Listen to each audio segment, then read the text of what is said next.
கையில பத்தி யார் தப்பா பேசினாலும் அவங்க கூட சண்டை போட்டுதான் ஆகணும். இவன் ஒருத்தன் கடையை கொடுத்தான்றதுக்காகலாம் என்னால எல்லாம் பொறுத்துட்டு போக முடியாது. இப்ப நம்ம என்ன பண்றது மூர்த்தி? வேற எங்கேயாவது பாக்கலாமா? கண்டிப்பா கிடைக்கும். ஊருக்குள்ள நல்லவங்களே இருக்க மாட்டாங்களா? இப்பதான் ஒரு நல்ல விஷயம் நடந்திருக்குன்னு சந்தோஷப்பட்டோம். அதுக்குள்ள வந்து கடையை காலி பண்ண சொல்லிட்டாங்க.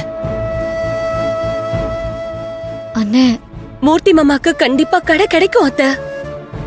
நீங்க வேணா பாருங்க, மாமா இதுக்கு முன்னாடி இருந்த கடையை விட இன்னும் பெரிய கடையா வாடகைக்கு எடுத்து பெரிய ஆளா வருவாரு.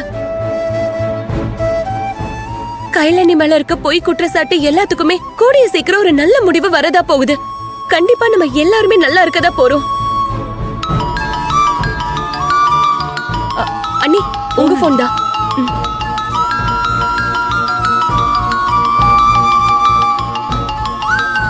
அண்ணி, தேவி அண்ணி தான் கால் பண்ணிருக்காங்க. தேவி கால் பண்றாளா? தேவி சொல்லு. அக்கா, இந்த வேதவல்லியும் விக்னேஷும் என் குழந்தைய பார்க்க விடாம வீட்டுக்குள்ளேயே வரக்கூடாதுன்னு சொல்லி கழுத்தை பிடிச்சு வெளியில தள்ளிட்டாங்க அக்கா. என்ன சொல்ற நீ? போன வாட்டி குழந்தைய பார்க்க போனப்பெல்லாம் எந்த பிரச்சனையும் பண்ணலையே, இப்ப என்னவா உங்களுக்கு? அப்ப அந்த வேதவல்லி மட்டும் தான் இருந்தாங்க. இப்ப அந்த விக்னேஷும் அவங்க அம்மாவுக்கு மேல வெறுப்ப காமிச்சிட்டு இருக்காருக்கா. என்ன தள்ளி விட வந்த வேதவல்லிய நான் என்ன தொடாதீங்கன்னு தட்டி விட்டேன். அதுக்கு என் அம்மாவையா தள்ளி விடுறேன்னு சொல்லி விக்னேஷ் என் கழுத்தை பிடிச்சு வீட்டை விட்டு வெளில போன்னு தள்ளிட்டாருக்கா. சரி, நீ கவன பாத்தியா இல்லையா? இல்லக்கா, என்ன பார்க்கவே விடல. சரி, அங்கே இரு, நான் வரேன். சரிக்கா. என்னாச்சு கையல்? என்ன சொல்ற தேவி? தேவிய விக்னேஷும் அவங்க அம்மாவும் வீட்டுக்குள்ள விடாம குழந்தைய பார்க்க விடாம தேவிய வெளியே தள்ளி விட்டுருக்காங்க.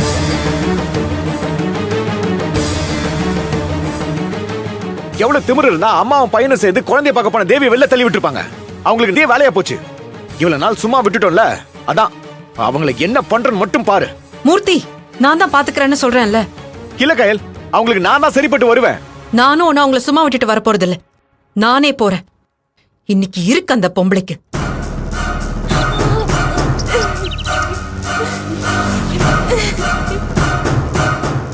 பாத்துமா, பாத்துக்காரு.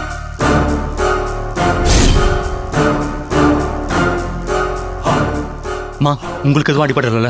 இல்லப்பா, அதெல்லாம் ஒண்ணு இல்ல. எவ்வளவு திமிரு இருந்தா உங்க மேலே கை வச்சிருப்பா. அவளை சும்மா விட்டு கூட. விக்னேஷ், விடுப்பா. எப்படிமா சும்மா விட சொல்றீங்க? முதல்ல அவ பேசும்போது மூச்சு கூட விட பயப்படுவா. எவ்வளவு திமிரா கை வைக்கிற அளவுக்கு வந்திருக்காமா. இது இவ தப்பு இல்லப்பா. இவ இந்த மாதிரி நடந்துக்கிற ஆளும் கிடையாது. இவளுக்கு இவங்க வீட்டு ஆளுங்க கொடுக்கற தைரியம் அதான். அவ என்னையே தள்ளி விடுற அளவுக்கு வந்துட்டா. அவ அக்கா கயல் சொல்லி அனுப்பியிருப்பா, அந்த வீட்டுக்கு போய் உன் இஷ்டப்படி என்ன வேணாலும் பண்ணு, நான் உனக்கு சப்போர்ட் பண்றேன்னு ஏத்தி விட்டு அனுப்பிச்சிருப்பா. இவளும் நாம யாரு எப்படிப்பட்டவங்கன்னு தெரிஞ்சு எப்படி வந்து நின்னு பேசுறா பாத்தியா? இங்க பாருமா, அவ இஷ்டத்துக்கு பேசுவா, அதை கேட்டு நம்ம அமைதியா இருக்கணுமா?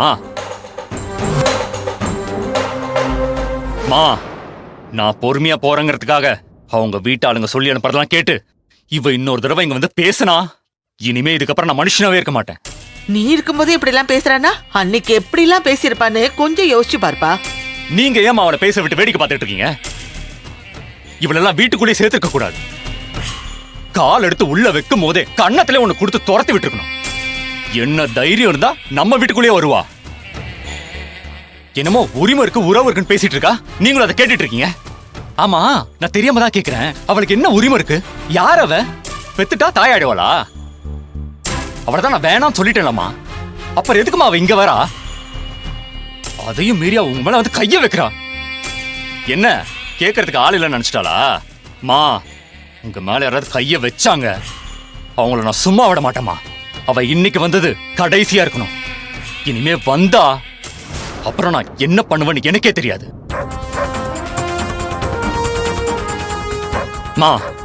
இங்க பாருங்க, கவன் என் குழந்தை நான் யார்கிட்டயும் கொடுக்க மாட்டேன். அப்பப்ப வரான்னு பார்க்க விட்டா ஒரு நாள் இல்ல ஒரு நாள் குழந்தை என்கிட்ட இருந்து மொத்தமா பிரிச்சு கூட்டு போடுவா போல இருக்கே. இல்லம்மா, இனிமே என்னால என் குழந்தைய பிரிஞ்சிருக்க முடியாதுமா. அவன் என் பாசத்துல மட்டும்தான் வளரணும். அவன் வளர வளர என் மேல இருக்க பாசமும் வளர்ந்துகிட்டே இருக்கணும். சரி, யாராவது என் கிட்ட இருந்து என் குழந்தைய பிரிக்கணும்னு நினைச்சாங்க, நான் மனுஷனாவே இருக்க மாட்டேன். ரொம்ப பாசமுள்ள அப்பனா இருப்பான் போல. இவனா பெத்த தாய் கிட்ட அவ குழந்தையே கொடுக்க மாட்டேங்கிறான். இவன் பாசமான அப்பன். நீங்க சொன்னதான் கரெக்ட். கரெக்ட் எல்லாம் இல்ல, தப்புதான். என்ன தப்பு? நீங்க சொன்னதானே கரெக்ட். நான் சொன்னது கரெக்ட் தான், ஆனா ஆம்பளைங்க ஃபுல்லா தப்புதான். நான் அப்படி இல்லைங்க. என்ன பாருங்க, நம்ம பிள்ளைங்களையும் உங்களையும் எப்படி பாத்துக்கிறேன்னு மட்டும் பாருங்க.